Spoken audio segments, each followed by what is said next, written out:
Wah, pasti nih bahagia nih. Dan seru-seruan berlebaran ya. Sekaligus liburan di kampung halaman masing-masing. Waduh, puas-puasin deh. Kita yakin nih, di sana banyak atraksi menarik yang bisa dikunjungi. Ada yang sifatnya nostalgia sekedar kangen-kangenan alias atraksi jadul. Dan ada juga nih hal kekinian yang penuh inovasi. Mau pilih yang mana? Pasti sama-sama asik deh. Kayak yang satu ini nih, fams.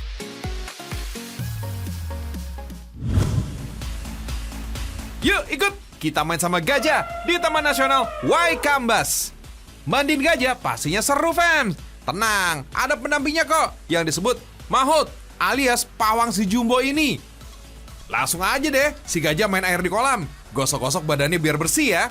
Awas, jangan sampai ikutan nyemplung ke kolam loh.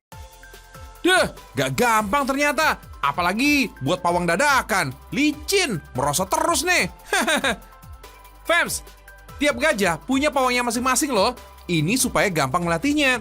Tapi kalau ada pawang yang berhalangan, yang lain pastinya siap membantu dong. Kompak deh pokoknya. Oh iya, kali ini mandinya harus total. Soalnya mau ada acara spesial nih.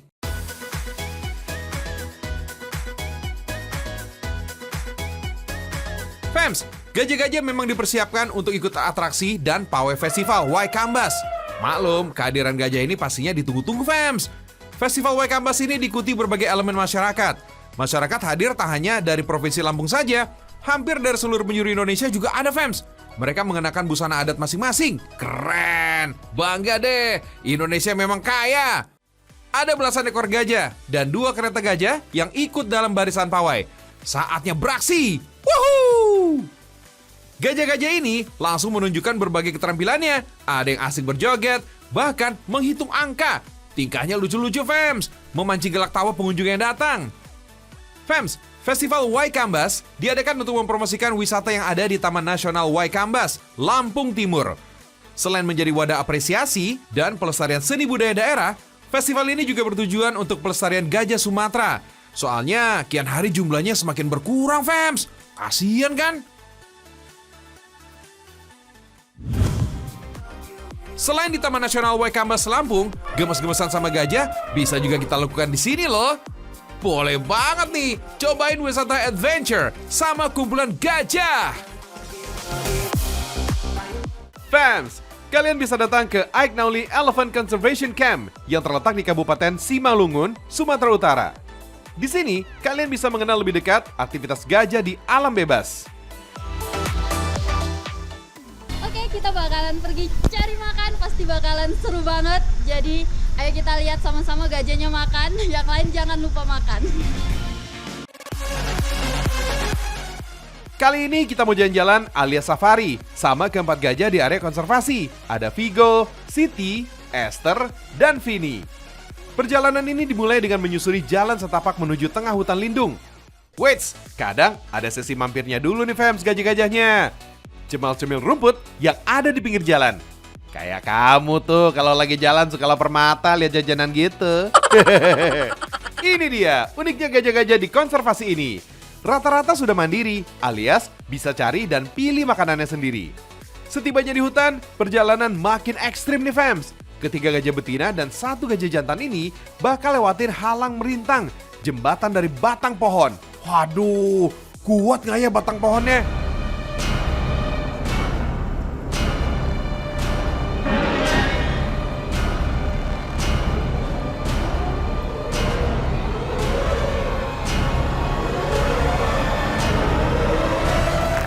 Dan karena jalannya pakai perasaan, akhirnya sukses juga nih. Si Vigo nyebrang jembatan kayunya.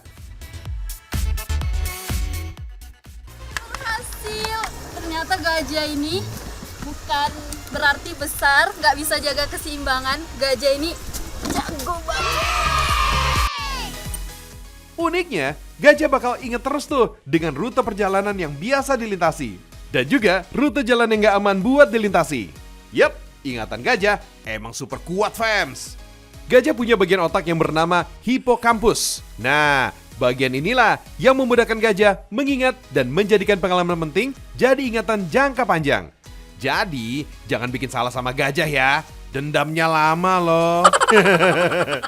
Sampai juga nih di tengah hutan lindung Aiknauli. Di sini, keempat gajah bisa nikmatin yang namanya all you can eat. Wah, bebas deh, mau makan rumput yang mana aja. Tapi ada dua jenis rumput yang jadi favorit para gajah.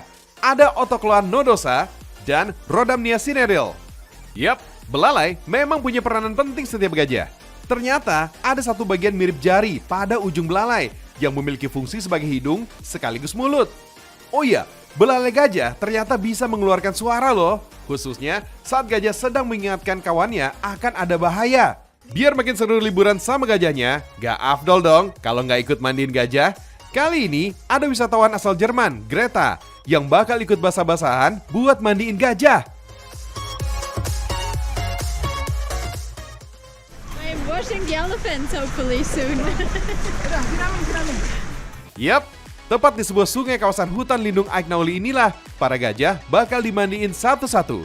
Gak cuma disiram air ya fams, ada organ yang sulit disentuh belalai, yang wajib dibersihin secara maksimal, kayak belakang telinga dan juga bawah perut. Memandikan gajah ini ternyata jadi momen penting bagi para mahout atau pawang gajah, karena bisa menjalin hubungan emosional dengan gajah yang mereka jaga. Seru banget, gila, mandi bareng gajah kapan lagi guys? Konservasi gajah Aignauli ini worth it banget fams buat jadi destinasi ekowisata buat kalian dan keluarga. Happy holiday!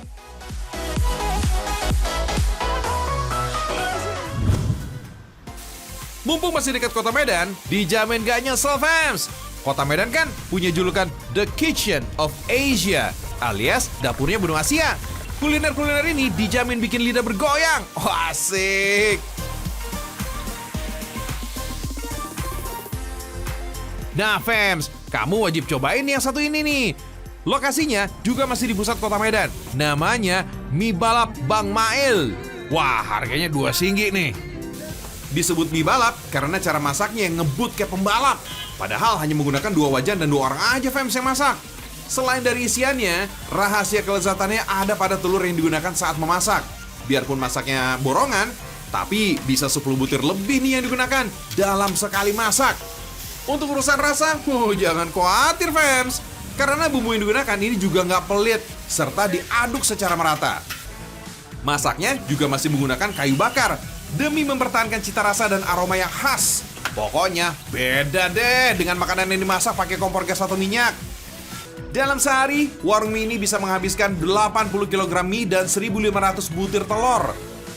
Kalau dihitung-hitung sih, penjualannya bisa hingga 1.500 porsi dalam sehari. Padahal bukannya ini baru jam 7 pagi, tapi jam 12 siang, bisa-bisa udah habis, fams. Lihat aja tuh antriannya, gimana nggak cepet habis kan, fams? Di sini kamu juga bisa milih nih, mau mie kuning, mihun, atau mie tiao. Semuanya sama-sama enak kok, fams. Apalagi kalau pakai isian seafood. Enaknya bikin merinding.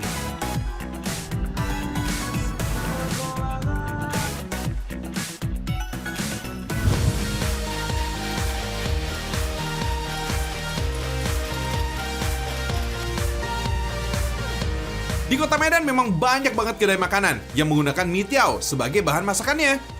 Sekalian aja kita intip yuk cara pembuatan mie tiao khas kota Medan.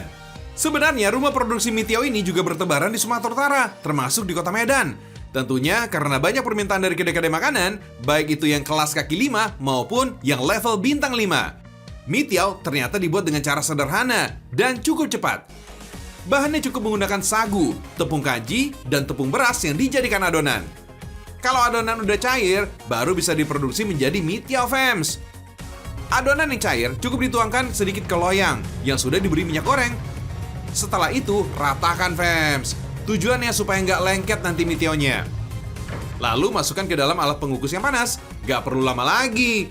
Begitu masuk, dorong terus loyang-loyang yang sudah dimasukkan. Udah jadi deh. Tapi perlu didinginkan dulu ya dengan air, baru diangkat. Kan lumayan panas tuh loyangnya. Cara melepasnya juga cukup olesi lagi dengan minyak goreng. Proses ini dilakukan secara terus-menerus sampai adonannya habis. Nih, kira-kira berapa banyak ya? Soalnya lumayan pegel nih kalau belum terbiasa. Sampai di proses ini memang belum terlihat mie tiaonya. Makanya, mesti didinginkan terlebih dahulu, baru dipotong-potong. Nah, udah kelihatan kan bentuk mie tiaonya? Kalau kayak gini, udah bisa langsung dimasak, fams. Just info aja nih, fams. Di Indonesia sendiri, mie tiao ada juga yang menyebutnya dengan kue tiao.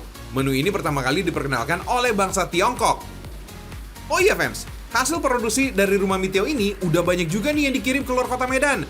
Tapi daya tahannya memang nggak lama, karena proses pembuatannya memang tanpa pengawet. Jadi dijamin aman deh.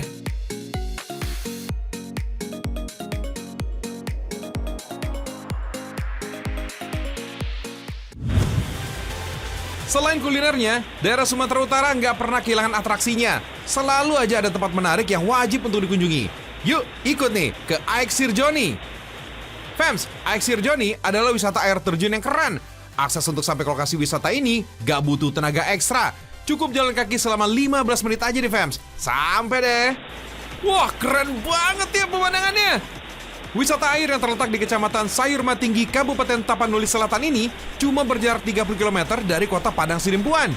Waktu tempuhnya diperkirakan 1 jam aja nih, fams. Nah, for your info nih, nama Aek Sirjoni ini berasal dari bahasa daerah setempat. Artinya air yang jernih, fams. Kalau lihat air yang bening begini, emang jadi gak sabar pengen nyebur deh. Wih, seger banget. Air terjun ini tingginya mencapai 10 meter, fams. Mengalir di atas batuan yang bertingkat gitu. Pemandangan hijau di sekitar air terjun dan suara air deras yang mengalir. Waduh, bikin hati adem, fams. Gak heran kalau wisata air ini gak pernah sepi pengunjung. Pemandangannya keren banget. Jadi semangat foto-foto deh, biar eksis. Hihihi. Wisata air ini emang cocok sebagai tempat untuk melepas penat, fams. Bisa juga kok jadi tempat untuk mempererat silaturahmi bersama keluarga, sahabat, atau pasangan.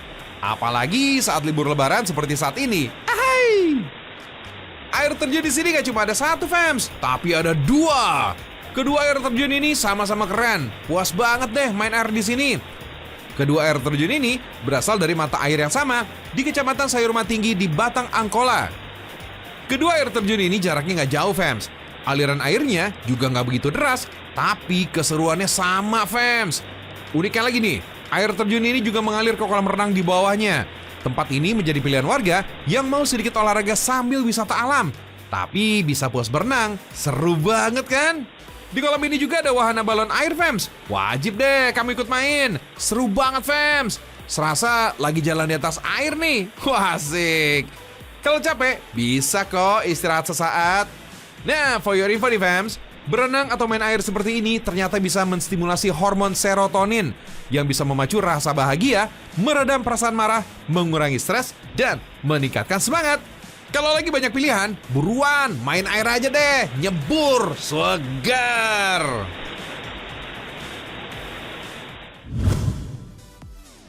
Kalau habis dingin-dingin main air, tentu aja kita butuh yang hangat-hangat agar tubuh tetap nyaman.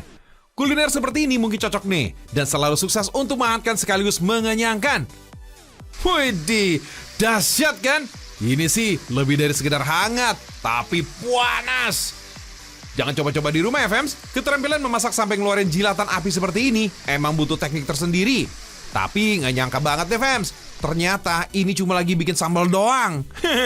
Gawatnya lagi, memasaknya dengan show jilatan api ini dilakukan di SPBU loh, fams. What? Tenang, fams. Bukan stasiun pengisian bahan bakar umum ya. SPBU yang dimaksud itu adalah singkatan dari Sambal Pecak Bang Ucok. Emang sih cuma ada di Lampung nih, fams. Bisa makan pedas di SPBU. Sebuah kedai makan sederhana dengan konsep angkringan kekinian ala-ala prasmanan gitu deh, fams. Nah, kalau kamu mau datang, lokasinya ada di Jalan Arif Rahman Hakim, Kota Bandar Lampung. Bukannya dari siang hingga malam hari, kedai makan yang satu ini langsung mencuri perhatian para pecinta kuliner pedas di Bandar Lampung. Di sini ada belasan jenis lauk yang bisa kamu pilih nih, fams. Mau bebek, ayam, udang, aneka ikan, dan berbagai sate dari joran sapi, semua ada. Penyajiannya juga bebas kok, sesuai selera kita, fams. Semua lauk di sini bisa diolah dengan cara digoreng atau dibakar bersama bumbu bakaran spesial. Yang jadi daya tarik dari tempat ini nih, fams, sambalnya yang juara banget, fams. Hampir setiap hari nih, sekitar 10 kg lebih cabai rawit super diolah menjadi sambal setan yang fresh dan pedas habis. Mantep nih, udang, ikan, ayam, bebek, dan sate-satean semuanya disiram pakai sambal pedas yang fresh langsung dari penggorengan. Waduh. Dengan harga makanan mulai dari Rp5.000 sampai Rp45.000 aja, kamu bisa menikmati pilihan menu lezat sesuai dengan isi kantong kamu, fams. Para pecinta kuliner pedas yang murah meriah bakal merasakan dimanja banget deh kalau datang makan ke sini. Walau belum lama dibuka, kedai makan rumahan ini langsung merebut hati warga Bandar Lampung, fams. Aneka lauk sederhana yang sebenarnya bisa kita jumpai di banyak rumah makan jadi terasa spesial dengan sentuhan sambal pecak yang jadi unggulannya. Di Pulau Jawa, hidangan pecak ini cukup erat dengan sajian kuliner khas dari tanah Betawi. Menu pecak ini biasanya melekat pada sajian ikan mas atau ikan gurame dengan siraman bumbu berkuah, sambal cabai rawit atau cabai hijau. Tapi asli deh, fams. Sambal pecak di tempat ini emang juara banget. Pedasnya nikmat, gak menyiksa mulut saat menyantapnya. Oh iya, buat kamu yang gak terlalu suka pedas atau goreng-gorengan, di sini juga ada kok menu lainnya yang berkuah.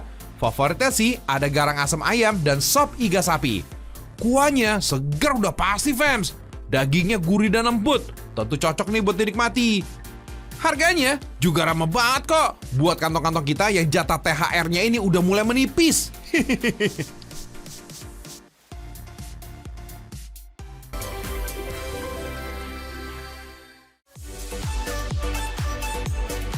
Yakin, hakul yakin, kalau yang satu ini, fams, pasti selalu setia menemani lebaran kamu semua, fams. Iya kan? Yup, bener banget. Ketupat.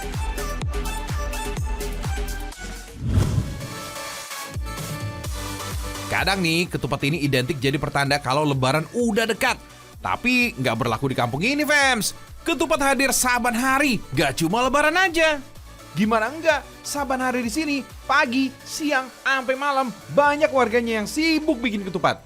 Mulai dari emak-emak sampai anak-anak, semua terlibat dalam pembuatannya, fams. Gak ada kata ribet, apalagi susah. Di tangan para warga di sini, menganyam janur jadi cangkang ketupat seakan terasa mudah. Cepet banget, fams. Gak nyampe setengah menit, anyaman janur ketupat udah jadi nih. Bahkan sambil ngobrol atau sambil ngomong bocah, semua terasa mudah dilakukan oleh emak-emak di sini. Yoi, fams. Selamat datang di Kampung Kebon Danas, Kelurahan Cimapar, Kota Bogor, Jawa Barat. Kawasan ini sudah lama dikenal dengan julukan Kampung Ketupat, fams. Asal mula kampung ketupat ini lantaran warganya yang berprofesi sebagai pembuat dan penjual ketupat. Diinisiasi dari almarhum Yahya, ia berprofesi sebagai petani dan penjual lontong sayur, fams. Di sini ketupat bukan sekedar makanan khas belaka, tapi sebagai mata pencarian utama banyak warga. Secara turun-temurun, sejak puluhan tahun yang lalu, jalinan janur daun kelapa telah berhasil menyambung hidup sekitar 75 kepala keluarga di kampung ini, fams.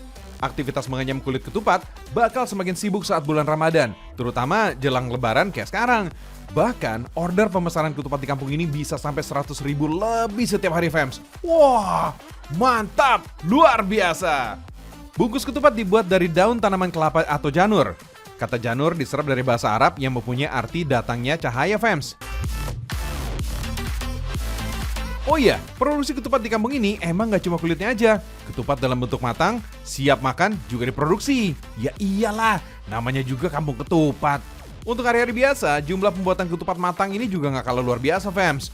Untuk satu rumah produksi aja, ketupat bisa dibuat dengan jumlah ribuan, fams. Dari Cimapar, biasanya ketupat akan diedarkan ke beberapa pasar tradisional di Kota Bogor dan sekitarnya, seperti wilayah Cibinong, Bojonggede, Depok, bahkan ibu kota Jakarta. Beras yang udah dicuci bersih selanjutnya dimasukkan ke dalam kulit ketupat. Takarannya kira-kira seperempat isian kulitnya, agar ketupat yang dihasilkan gak terlalu keras atau lembek. Kemudian, ke proses perebusan. Oh iya, minimal sekitar 120 kg beras bisa disulap jadi ketupat dalam satu kali produksi per hari loh. Luar biasa banyak banget, fams. Membuat ketupat bukannya perkara mudah, fams. Mulai dari menganyam janur hingga proses perebusannya. Semua butuh keterampilan serta waktu yang gak sedikit. Durasi perebusan aja bisa sampai semalaman, memakan waktu selama sekitar 8 jam, fams. Wih, lama banget ya. Momen-momen ramai seperti saat bulan Ramadan atau Lebaran selalu jadi berkat tersendiri. Kalau hari biasa, 1-2 panci perebusan aja, fams. Sekarang bisa 2 kali lipat, fams. Untuk satu wadah perebusan bisa terisi sampai 1.000 buah ketupat. Harga satu buah ketupat kecil sekitar Rp1.000, fams. Kalian bisa hitung sendiri deh. betapa besarnya rezeki berlipat berkat ketupat ini. Konon sejarahnya fams, ketupat pertama kali diperkenalkan oleh Kanjeng Sunan Kalijaga pada masyarakat Jawa. Saat itu, pendekatan kultur dan budaya dipakai untuk menyebarkan ajaran agama Islam di Nusantara. Ketupat atau kupat adalah kependekan dari ngaku lepat atau laku papat. Artinya, mengakui kesalahan yang diwujudkan dalam tradisi sungkeman. Sedangkan laku papat artinya 4 tindakan yang merujuk pada lebaran sebagai berakhirnya waktu puasa. Luberan yaitu simbol ajaran bersedekah fams, leburan saling memaafkan dosa, dan laburan yang bermakna menjaga kesucian lahir dan batin. Hingga kini, menyantap ketupat saat hari raya lebaran udah mengakar menjadi sebuah tradisi. Gak lengkap deh gak makan rendang, opor, atau gulai ayam saat lebaran kalau nggak pakai teman ketupat. Berbagai hidangan khas Nusantara juga banyak loh yang menjadikan ketupat sebagai dasar olahannya. Dari yang berkuah sampai berbumbu kacang kayak ketoprak, semua dijamin enak. Meski mirip dengan nasi, tekstur ketupat juga lebih lembut. Perbedaan cara memasaknya juga membuat ketupat memiliki bentuk yang lebih padat, sehingga terasa lebih mengenyangkan walau dikonsumsi dalam porsi yang lebih sedikit.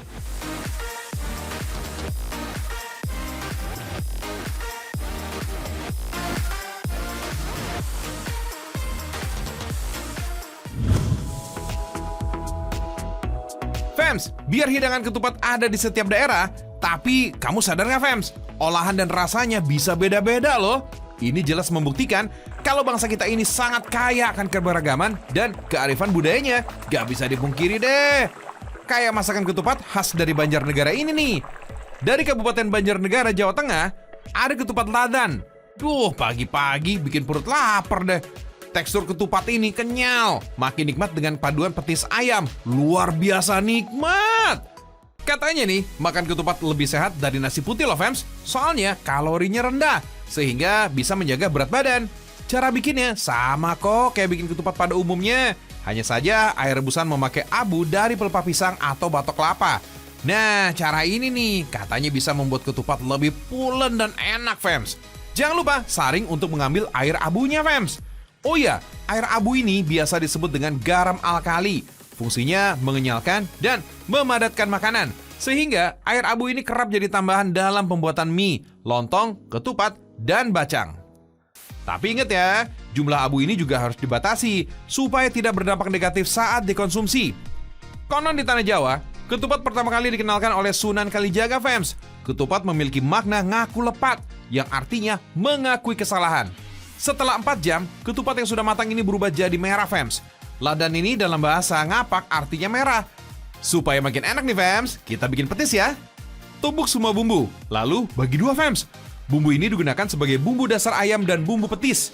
Tumis sampai aromanya harum. Lanjut deh, sangrai kelapa sampai kering. Nah, serundeng inilah jadi petis khas Banjarnegara. Kalau udah kering, halusin sampai teksturnya halus. Masukin deh ayamnya, tinggal sajikan bersama ketupat ladan. Mantul!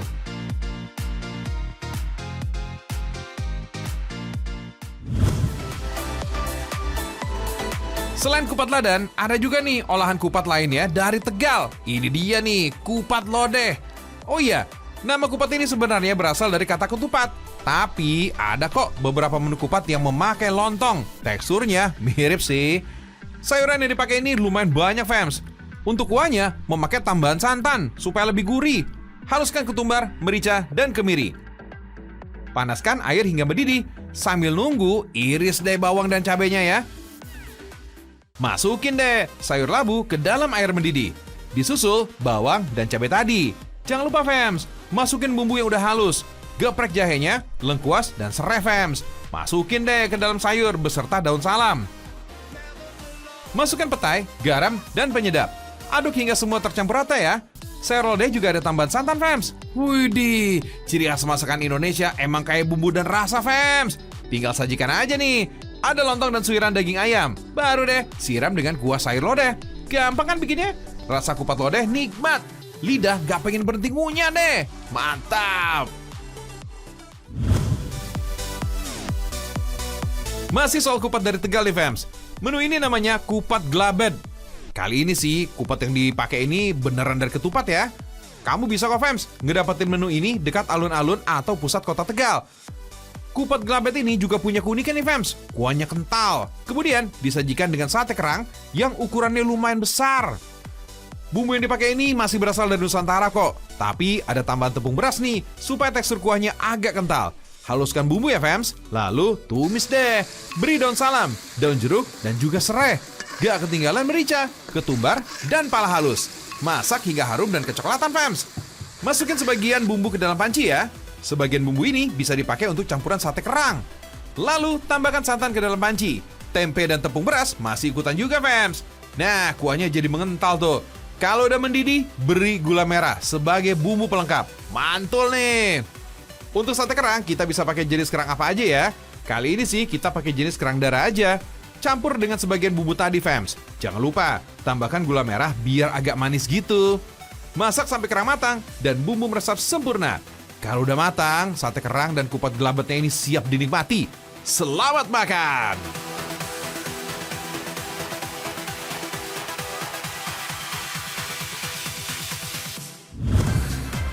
Emang ya, di Tegal ini, padahal masih satu kabupaten, banyak banget ragam masakan dari ketupatnya. Masih ada lagi nih yang satu ini.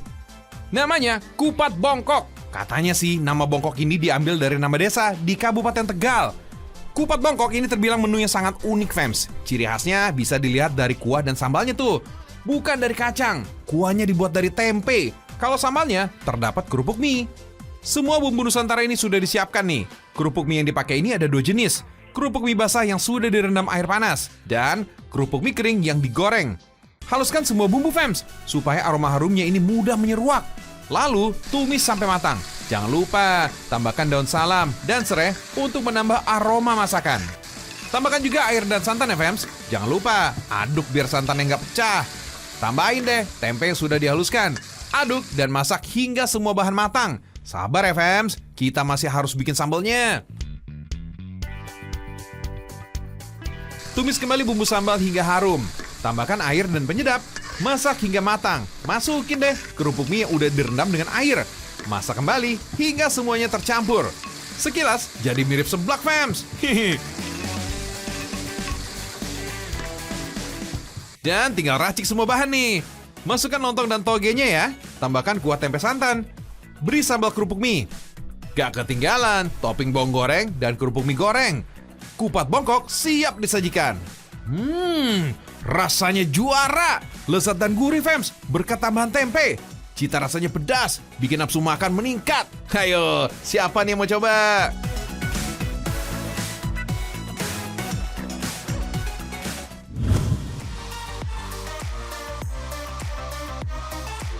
Kalau nggak sempat bikin ketupat tradisional, ketupat instan ini juga bisa jadi pilihan loh fams. Namanya juga ketupat instan, jadi bikinnya nggak pakai ribet. Beras yang sudah dikemas dalam plastik ini tinggal direbus saja selama 60-90 menit. Ketupat instan ini menggunakan bungkus plastik khusus yang tahan panas hingga suhunya lebih dari 100 derajat. Jadi nggak bakal leleh meskipun direbus. Tada! Ketupatnya udah jadi tuh. Gampang banget kan? Tinggal dipotong-potong, terus disajikan di piring deh. Untuk menemani ketupat, tinggal ditambah sayur dan lauk yang kita suka. Wih, praktis banget.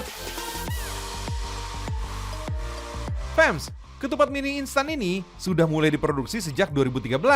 Sebelum diolah, berasnya harus dibersihkan dulu fams. Beras yang digunakan adalah beras perak, kualitas terbaik. Kemudian, beras di oven pada suhu 120 derajat Celcius. Fungsinya untuk mematikan kutu atau kuman yang menempel. Biar panasnya merata, berasnya harus diaduk terus. Lanjut, kebersihan berasnya harus dicek lagi secara manual. Tahap berikutnya proses filling. Beras yang sudah bersih dimasukkan ke dalam kemasan, tambahkan garam secukupnya ya. Selain menambah rasa gurih, garam juga berfungsi sebagai pengawet alami, sehingga ketupat instan bisa tahan sampai 18 bulan. Wah, udah beres nih. Beras yang sudah dikemas, selanjutnya dikemas lagi dalam wadah yang lebih besar. Satu kemasan berisi 20 ketupat. Kalau udara masih berada di dalam kemasan, harus dikeluarkan dulu dengan cara divakum, biar ketupatnya nggak gampang rusak. Tahap terakhir, tinggal di packing fams. Ketupat instan ini bisa dibeli di supermarket maupun secara online. Praktis banget buat santapan hari raya.